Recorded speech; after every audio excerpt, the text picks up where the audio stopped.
Komisi Pemilihan Umum Kabupaten Lombok Timur meminta kelompok penyelenggara pemungutan suara melayani pemilih yang sakit dan tidak bisa ke lokasi TPS. KPPS diminta untuk mendatangi pemilih agar pemilih tersebut dapat menyalurkan hak pilihnya pada hari pencoblosan.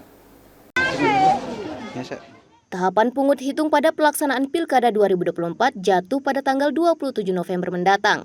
Untuk menjaga hak pilih masyarakat pada Pilkada 2024 ini, kelompok penyelenggara pemungutan suara diminta untuk melayani masyarakat, baik yang sakit dan tidak bisa mendatangi tempat pemungutan suara yang sudah ditetapkan oleh Komisi Pemilihan Umum Kabupaten Lombok Timur.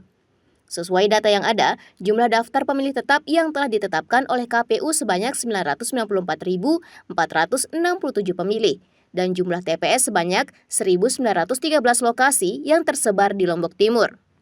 Kepala Divisi Teknis Penyelenggaraan KPU Lombok Timur, Mulyadi, menyampaikan pemilih yang sakit dan tidak bisa mendatangi TPS untuk menyalurkan hak suaranya pada gelaran Pilkada saat ini belum diatur dalam peraturan KPU tentang pemungutan suara.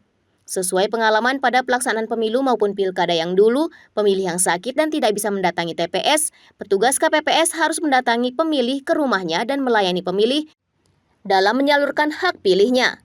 Untuk pelayanan pemilih yang sakit dan tidak bisa datang ke TPS dapat dilayani pada pukul 12 waktu Indonesia Tengah hingga pukul 13 waktu Indonesia Tengah atau sebelum pelaksanaan pungut hitung.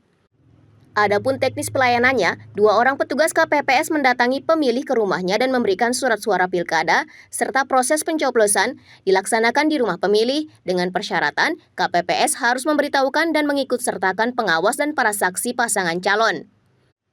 Dalam pelaksanaan pelayanan, KPPS juga diminta untuk memperhatikan waktu pelayanan sehingga proses pemungutan dan penghitungan suara tidak terlambat. Ya, jadi terkait dengan pemilih untuk di hari H ya, jika tidak dapat datang ke TPS karena satu alasan sakit ya, misalnya sakit di rumah atau menjadi tahanan, kemudian menjalani perawatan di rumah sakit yang tidak memungkinkan dia menggunakan hak pilihnya datang ke TPS.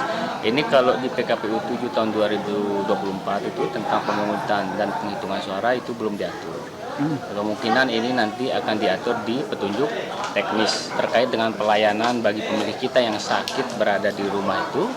Kalau pengalaman kita di pemilu dan pemilihan kemarin itu dapat dilayani. Tapi dilayaninya itu mulai pukul 12.00. Jadi 1 jam sebelum pemungutan selesai itu pemilih yang kategori seperti tadi itu dilayani. Jadi 2 KPPS kami akan mendatangi pemilih yang bersangkutan. Kemudian proses pemberian suaranya tentu di kediaman yang bersangkutan dan persyaratannya KPPS kami memberitahukan kepada pengawas dan saksi jika berkenan untuk ikut. Tetapi catatannya juga teman-teman KPPS kami harus memperhatikan proses pemungutan suara di TPS-nya. Isnaini, Alif RG, Selaparang TV melaporkan.